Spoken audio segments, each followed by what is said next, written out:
Part 1. You are going to hear a conversation which happened in a travel agency. First, you have some time to look at questions 1 to 5.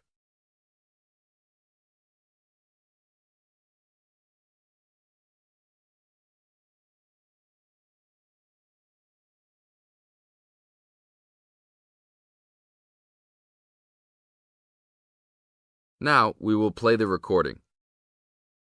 Listen to the tape and answer questions 1 to 5. Hi, I would like to make a reservation for a round-trip plane ticket from London to New York. Welcome to the Student Travel Agency. London to New York. Let me see if we have any student specials for that flight. Yes, we do in fact. What days would you like to fly? I am looking for a flight around the 10th of October or so. And how about your return date? Ideally, the 31st of October. Let me check our computers to see if these dates are available. Are you looking for economy class or first class? Economy class will be just fine. We have an open flight on the 10th, but for your returning flight, the 31st of October is already fully booked. If you want to upgrade to first class, there are openings for the 31st. Just a few seats left, though. How much do I have to add for first class? First class will be around 20 to 25% more. Well, that is not worth it. I would rather just fly on another day. Do I have any other options? There are open seats back to London on the 1st of November. There are openings for first class that day too. No, I won't be able to do that because I have to work. Is there anything before the 31st? Maybe the 30th or 29th? Let me check. You can fly on the 29th, but not the 30th. The 29th is a little bit early. Is there any way I can be on a waiting list of some sort? Of course, but you should still confirm a return date just to be safe. OK. How about if I book a return date on the 29th and add my name to the waiting list for the 31st? Can I do that? Sure, I can do that for you. Do you also want to add your name on the waiting list for the 30th also? I would recommend this in the scenario that you do not get the flight for the 31st. That is a good idea. How much will the round trip cost? I will calculate your price for you. Your total will be £565, not including tax. Now look at questions 6 to 10.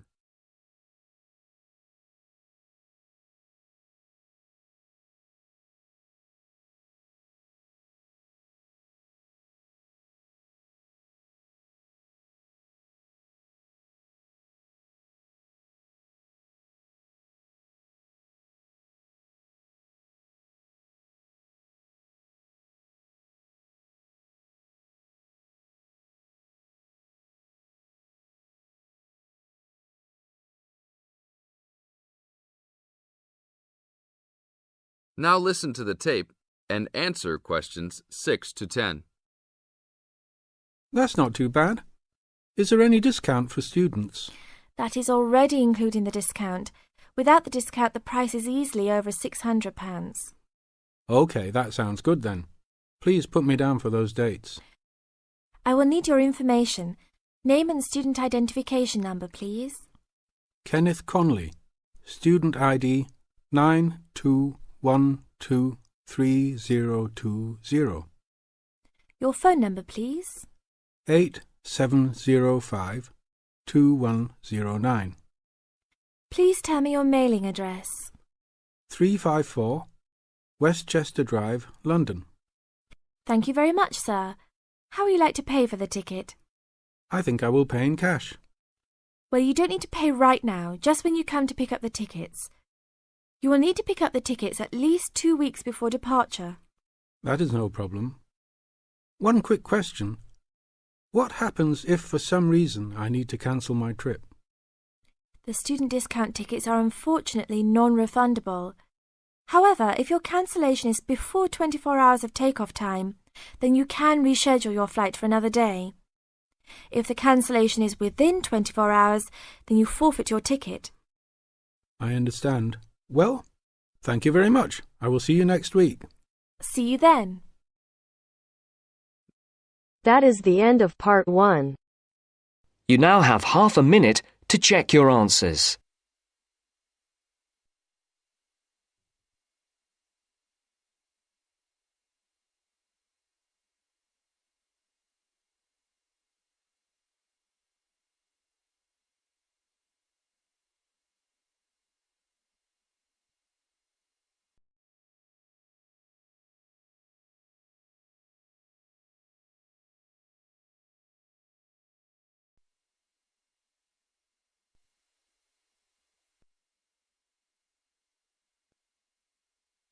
Now turns to Part 2. Part 2. You are going to hear a teacher helping high school students visiting from an overseas school to fill in a school excursion permission note.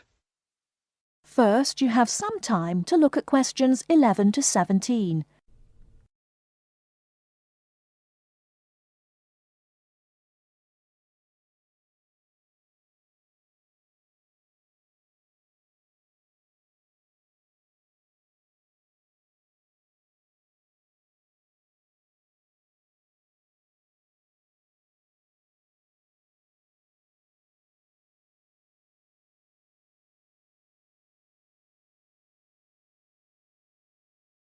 Now, listen carefully and answer questions 11 to 17.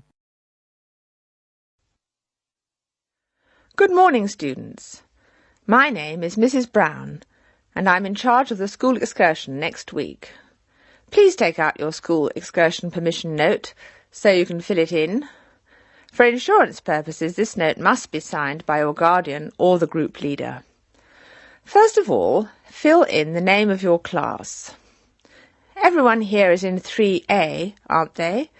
So write 3A where it says class. We're going to the Blue Mountains, which is great.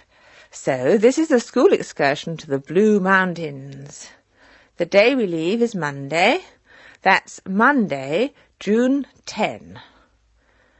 We are travelling by bus all the way, so we don't have to worry about changing trains or anything like that.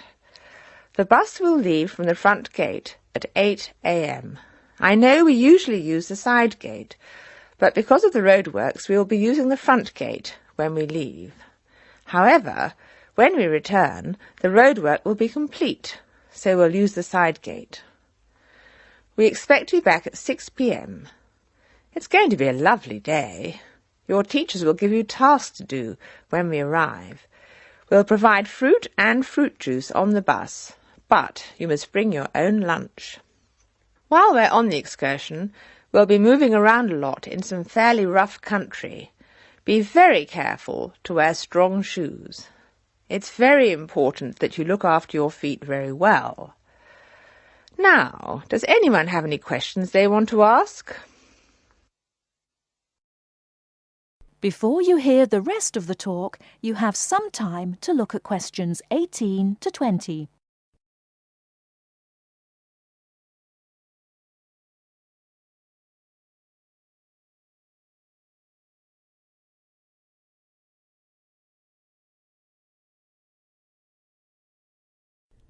Now listen and answer questions 18 to 20. No questions? OK. I'd just like to fill in a few more details. The bus should arrive in the Blue Mountains at 11 a.m. We'll have time to do the first of our tasks before lunch. The bus is not a new one, but it does carry one piece of special equipment, a first aid kit. I certainly hope we won't have to use it, but it's nice to know it's there in case we have a medical emergency. The other class on this excursion is 3B, so I know it'll be a good day. The last time 3A and 3B went out together was a thoroughly successful excursion. That is the end of Part 2. You now have half a minute to check your answers.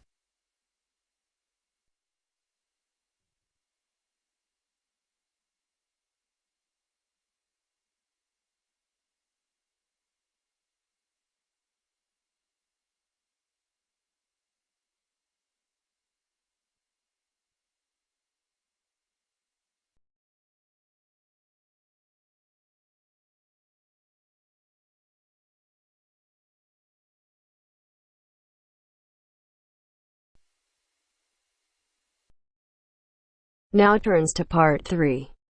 Part 3. You will hear a discussion between two students, Rosie and Mike, and a university tutor. In the first part of the discussion, they're talking about a survey they have conducted on local entertainment. First, look at questions 21 to 26.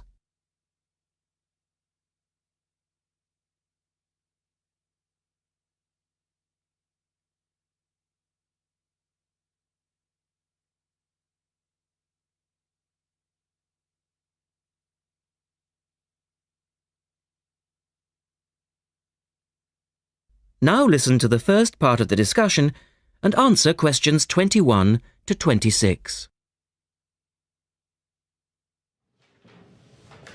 Good morning, everyone. Well, I think we can start straight away by getting Rosie and Mike to do their presentation.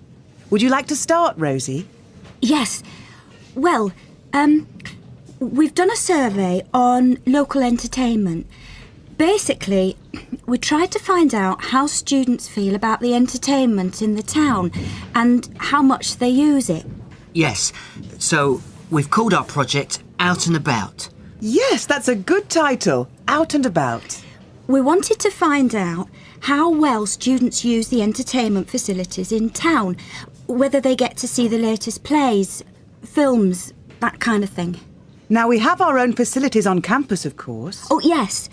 We deliberately omitted those as we really wanted to examine outside entertainment in the town as opposed to on the university campus. Actually, there were a lot of areas to choose from, but in the end, we limited ourselves to looking at 3 general categories: cinema, theatre and music. Right.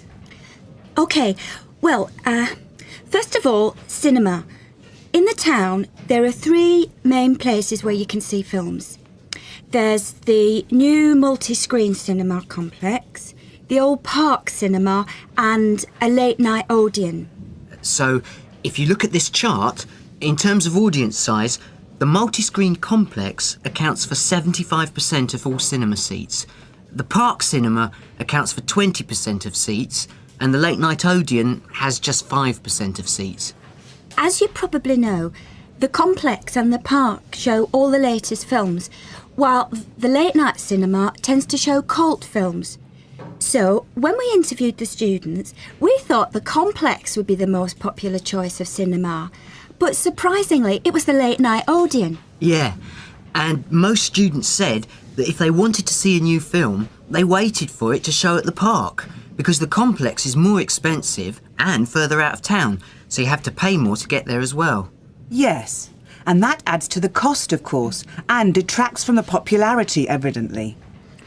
Well, next, we looked at theatres. The results here were interesting because, as you know, there's a theatre on campus which is popular, but there's also the Stage Theatre in town, which is very old and architecturally quite beautiful. And there's the large modern theatre, the Ashtop, that has recently been built. So you just looked at the 2 theatres in town?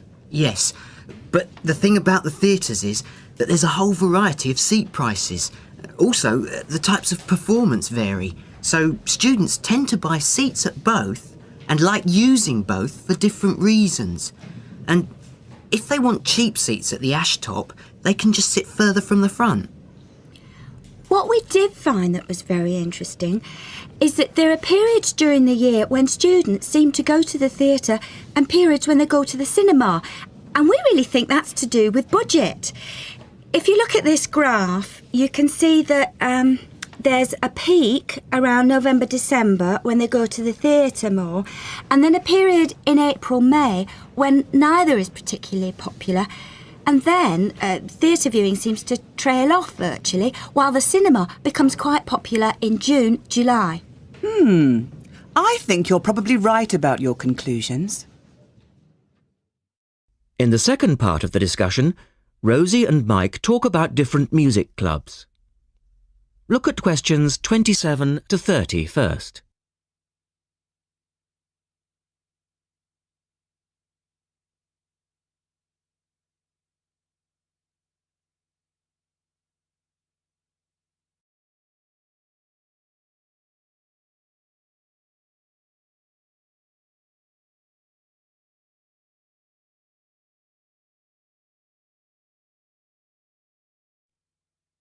listen carefully and answer questions 27 to 30. Well, lastly, we looked at music, and this time we were really investigating the sort of small music clubs that offer things like folk or specialise in local bands. So not musicals as such? That's right. We looked at 3 small music venues and we examined the quality of the entertainment and the venue and gave a ranking for these. A cross, meaning that the quality was poor, a tick, meaning it was okay, and 2 ticks for excellent. First of all, the Blues Club, which obviously specialises in blues music. This was a pretty small place and the seating was minimal, so we didn't give that a very good rating. No, we don't recommend that one, really. Then the Sansu, which plays a lot of South American music. It was a big place, very lively, good performers, so 2 ticks for that one. The Pier Hotel is a folk venue, a good place for local and up-and-coming folk artists to play. Not the best of venues, as it's in a basement and a bit dark, but the quality of the entertainment was reasonable and the lighting was very warm, so we felt it deserved an average rating. Now finally, there's the Bald Rock Cafe, which features big rock bands and is pretty popular with students, and we enjoyed ourselves there as well, so top marks for that one. And then, did you get any information from the students as to which of the clubs they preferred? That is the end of part 3. You now have half a minute to check your answers.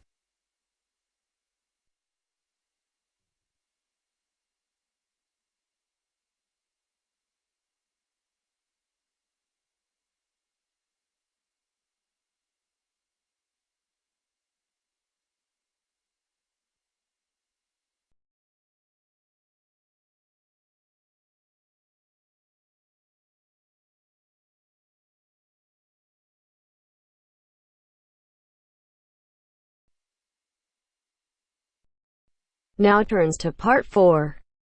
Part 4. We'll hear a speech by the Student Union Vice President for Finance. First, you have some time to look at questions 31 to 40.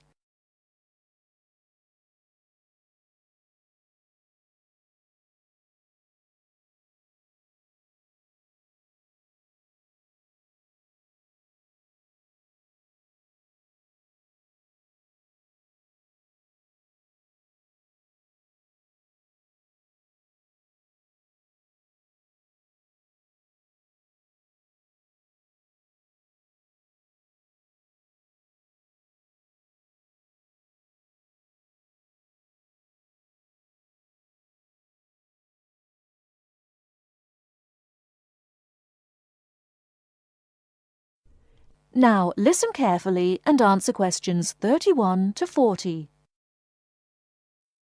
Now you will hear the speech. Hello, as VP Finance, my job is to oversee the spending of our grant to ensure that all areas of student union activity run efficiently and smoothly, without any financial headaches. I have a thoroughly efficient finance team, Ursula, Ella and Henrik. We are all here to help you as best as we can. Remember that even though I administer the union's finances, it is ultimately you who has the final say in expenditure policy, either directly, through the democratic process of the general meetings, or by voicing your opinions through the Executive Finance Committee. I would like to take this opportunity to thank last year's VP Finance, Martin Curry, for his excellent work in improving the financial running of the union to what it is today. Finally, remember to enjoy yourself and to use the union facilities and services to the full. And if you're still not satisfied, come and let us know why. Extra note, in order to maximise my time as VP Finance and to give a more efficient service to students, the Finance Office will only be open to students from 11 o'clock a.m. to 1 o'clock p.m. and 2 o'clock p.m. to 3 o'clock p.m. The cashier's office will be open from 12 o'clock noon to 2 o'clock p.m. daily. That is the end of part 4. You now have half a minute to check your answers.